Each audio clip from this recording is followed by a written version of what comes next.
دیکھیں اس میں دو تین پوائنٹس ہیں.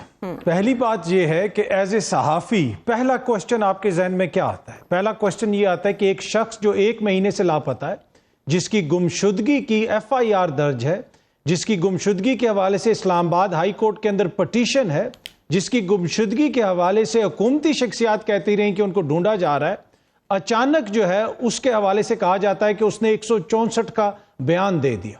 کون سی عدالت میں دیا، کس مجسٹریٹ کے سامنے دیا، کہاں دیا؟ یہاں پہ پہلا کوشچن تو یہ ہے نا کہ یہ اچانک اعظم خان کہاں سے آ گئے؟ وہ غائب تھے، 1 ماہ سے لاپتہ تھے.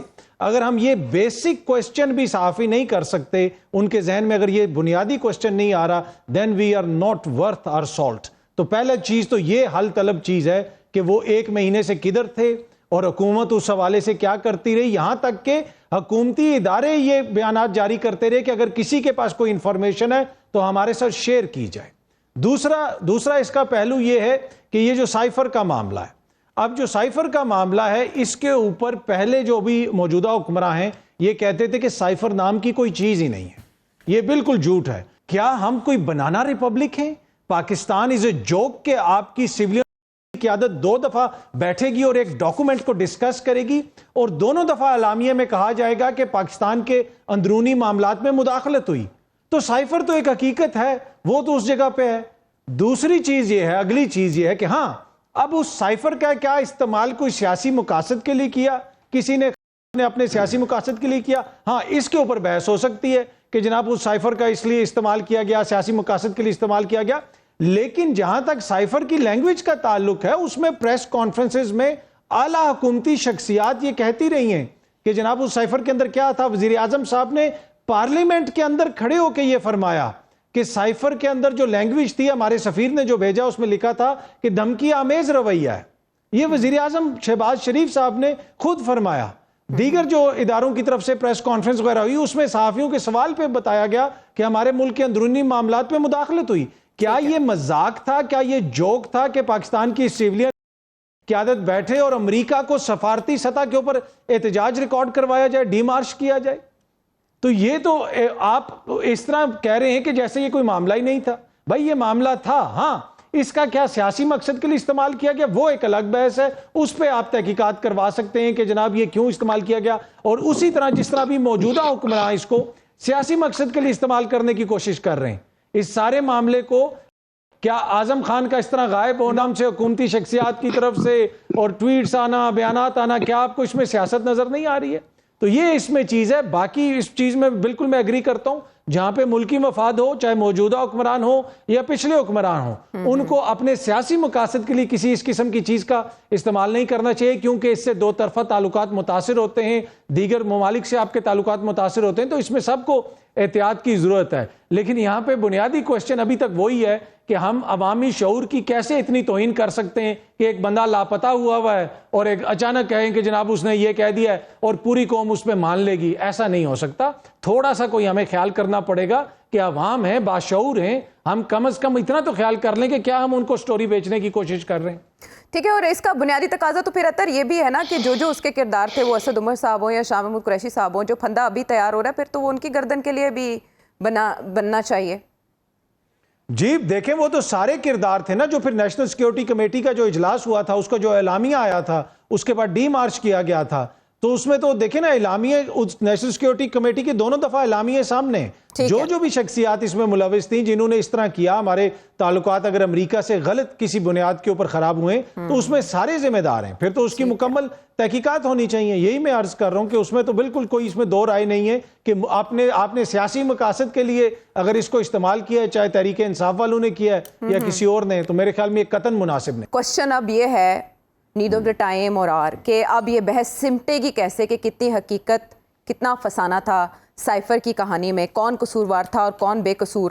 تو حماد اظہر صاحب کی جو ڈیمانڈ ہے چیف جسٹس صاحب سے، آپ کا بھی یہی خیال ہے کہ یہ معاملہ سپریم کورٹ جا کے ہی طے ہوگا؟ پہلی بات جو اس طرح آپ نے کہا کہ 3 رکنی بینچ اسلام آباد میں بیٹھا ہے، مسئلہ یہ کہ بالکل ہم خیال نہیں ہے. ڈیورنگ دا بریک بھی میں شدید دباؤ میں رہا. بریک کے دوران بھی مجھے شدید دباؤ میں رکھا گیا. ایک طرف برگیڈیئر صاحب ہیں, دوسری طرف رانا صاحب ہیں, اور جو ہے مجھے میری ذہن سازی کرنے کی کوشش کی گئی. مسئلہ یہ, لیکن آپ جھکے نہیں, آپ بکے نہیں. جھکا بھی, اور میں نے ڈیورنگ دا بریک میں نے ان سے مصالحت کر لی, اور جو ہی آن ایئر میں آیا میں دوبارہ جو ہے اسی روش پہ آ گیا.